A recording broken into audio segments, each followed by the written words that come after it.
Hello, friends, and welcome into the Cowboys Report presented by BETDSI, the internet's #1 sportsbook. I'm your host, Tom Downey, and it's time for one of my favorite segments, a little mailbag action. So we'll start things off with one Johnny Lopez asking, if the Cowboys do decide to move on from Garrett, would I bump up Kris Richard? And as we discussed yesterday, actually, I'd be okay with it as I went through my top 10 coaches the Cowboys could hire in 2019. I'd be okay with it. He definitely has had a great impact on the defense. Is already calling most of the plays. The Cowboys love him. Here's my concern: who takes over on offense? That's the problem right now for the Cowboys. Maybe you do take a risk in terms of downgrading the defense, upgrade the offense if you hire an offensive coach, but you definitely interview him and you try to keep him as the DC if that's not the route you end up going. All right, next up from Andrew. Do you think we'll see more RPOs for the Lions game? And does Tavon Austin need more touches? So we'll start things off with the RPO side of things because, I mean, ideally, yeah. They've definitely run some RPOs and some package plays, but I still think you need more of them. The offense was better in Week 2, and that fell apart in Week 3. Look, the Cowboys don't know how to use their offensive personnel. That's not using two tight end sets. That's instead spreading things out, almost using a college offense to help make things easier on Dak, because Zeke will thrive in any type of scheme. As for Tavon, yeah, sure, he's definitely been the guy that's made the most out of his touches, but I think in general you see the Cowboys have to scheme for him to get those touches. That's kind of been the issue throughout his NFL career.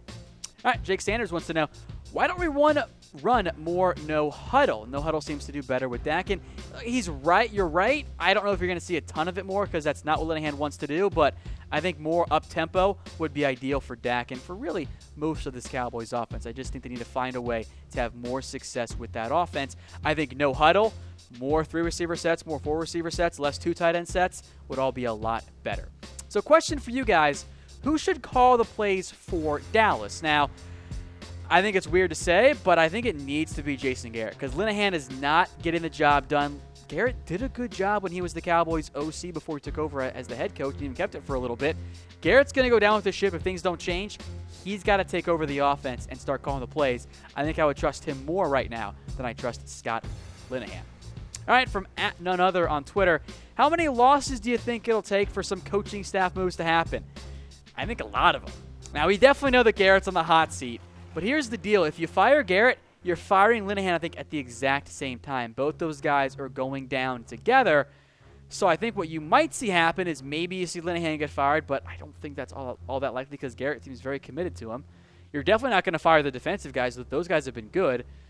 And if your coach is an offensive guy and you fire your OC too, it doesn't make sense for the rest of the year. So I think what you'll end up seeing is maybe Garrett lasts the entire season because I think Dallas will still win some more games. And then in 2019, he gone. And you can already see those odds there via BETDSI. It's more likely than not, based on those odds, that Garrett is gone as the head coach before the 2019 season. I think it's a worthwhile bet. So go to chatsports.com/bet. Use promo code Cowboys120. Get that sweet 120% deposit bonus. And put down some money on Jason Garrett to not be the Cowboys' next head coach. Because guess what? Or head coach in 2019, excuse me. Because I don't think he's going to be there, plain and simple. All right, a good one from Rob, and it kind of made me think for a second here. If Linehan gets fired, do you think the Cowboys will bring Dez back? I still think no, because I think that there was a lot more going on there than just Dez and Linehan clearly not getting along. At the same time, it would be one less hurdle, wouldn't it? And you know Jerry still loves Dez. Those two are still tight. The big issue is that Dez called out a lot of the former players, so it's not going to happen this year. I guess we can revisit it next year and see how things have changed. But even though the Cowboys clearly missed Dez as a player, neither side seems to be interested. So I still type no because I don't know if you want Dez in that locker room. You got a captain in Sean Lee that Dez called a snake. That's not a good thing. All right, film productions, next up. Will the Cowboys pull off a blockbuster trade for a receiver or tight end before the deadline? Probably not, because who are you going to get? Most teams don't trade away tight ends and receivers for nothing, and the Cowboys are not going to sacrifice, I don't think, a second, a first, or a third-round pick to go get somebody. So I'm not going to rule it out completely, but I'd be pretty surprised. All right, from Mark on YouTube. Bigger question, is Dak still the quarterback? He says hope not, and that he likes the guy from Oregon. We'll talk about the draft part here in a second, but you actually shouldn't be cheering against Dak Prescott. Because the best thing that could happen to the Dallas Cowboys is that Dak reemerges and ends up establishing himself as your franchise guy and starts being the guy we saw for the first couple of games, first year or so in his rookie season. And look, it's not all Dak's fault. but he has to be better too. He has missed plays, missed throws, hasn't looked all that comfortable in the pocket either. But this is the best case scenario for the Cowboys, is that Dak is your franchise guy. Now, that's a fair question to have, especially at the end of the year. The reality is, for right now, there's not a whole lot of talk. There's not much benefit to talking about benching Dak or criticizing Dak beyond, the week in, week out stuff, because it's not Rush, it's not Mike White. This is your time for Dak. You're going to give him the rest of the year, see if he can be your guy. And then if you're drafting early, maybe you have to change your plan. So for Matt S. now, next up, is it time to start looking for Dak's replacement in the draft? Well, it depends on where you draft. Now, I still have some belief in Dak Prescott because I've seen him do good things in the past. But if you're drafting top 10, top 5, don't you have to? Now, with that in mind, here are my top 5 guys in the quarterback for 2019 in the draft for 2019 among quarterbacks, and I don't love the class overall. There's some good guys here, some guys that might not go pro. Herbert, Haskins might not declare. Herbert and Haskins are the 2 guys that I like the most, and if you're in the top 10 and one of those guys is there, and if they play to have all year long, I think you might have to do it, because you're still kind of establishing yourself with a young, cheap quarterback. And if you're drafting top 10, that means that Dak probably didn't turn things around for you. If that's the case, maybe you do got to go get a new quarterback instead. Speaking of quarterbacks, Philly Cowboy asks, will we see Mike White this year? Maybe. I think step 1 is just getting him active each week, because he hasn't been active at all this season. Cooper Rush is your number 2. Dak, of course, is your 1, and White's your 3. So, if there are injuries, sure. If the season really gets out of hand, maybe. But I wouldn't bank on seeing Mike White, especially not any type of promoting Mike White to the starter, because that just doesn't make sense for the Cowboys right now. All right, Lawman wants to know why Zeke is the only back getting touches. Says Rod Smith should be getting his work. I've seen this quite a few times, actually, on social media, but either at me or in comment sections. I get that we like Rod Smith. He's a good player. I guess we forgot about Bo Scarborough being better than Rod Smith, like some few people thought. And I know he's only played 10 snaps this year, but how are you going to get him on the field? You don't want to take Zeke off unless you absolutely have to. And Smith is a nice player, but you don't need to scheme to get Rod Smith touches. He's a backup. I know that the receivers and tight ends aren't great, but I still think I'd rather have Terrence Williams out there than Rod Smith, right? So I like the guy, but keep him as your backup. You don't need to find ways to get him on the ball. He's not that good of a player yet. All right, folks, I still have some Cowboys t-shirts and hats to give away. So DM me on Twitter. DM, don't at me, just DM. It's much easier for me to keep track. I've got a lot of people tweeting at me. Just DM me at WhatGoingDowney, and I'll give you the details on how to get hooked up with one of our sponsors, and then we'll give you guys a t-shirt or hat. And then once we get to 20, we'll give away some Cowboys tickets as well. So DM me on Twitter at WhatGoingDowney if you want those details. On to some more Cowboys mailbag questions here from Oz81 Gaming. If we let go of Garrett, what are the chances that we can get Jim Harbaugh from Michigan? I don't think that Jim Harbaugh is going to leave. So that'd be cool because Harbaugh's a great coach, but I would be surprised if Harbaugh left after this year as the Michigan head coach. Now, granted, it is his 4th year, and he never stays past more than 4 seasons at any spot, but I don't think it's going to happen. So maybe you can dream about it.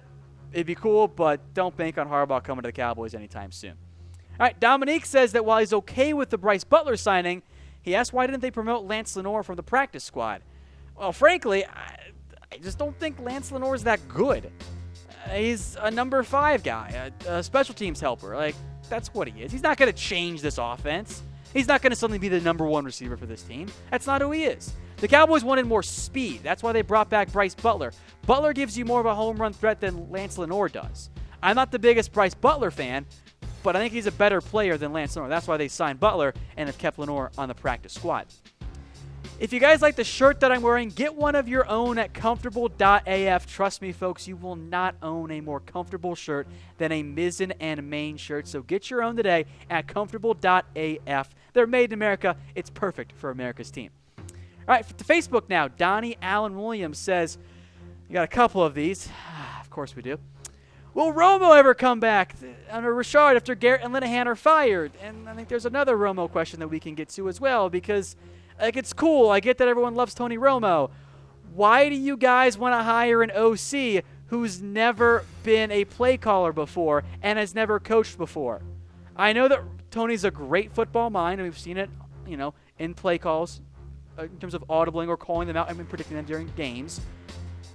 if you want to bring him as a quarterback's coach, sure, but he's not going to leave his cushy CBS job to come be a quarterback's coach. It just doesn't make any sense for him. So I think we have to kind of chill a bit on the Romo stuff because it's not going to happen anytime soon. And I don't want him as my OC because I have no idea how good he's going to be. That's too big of a risk. All right.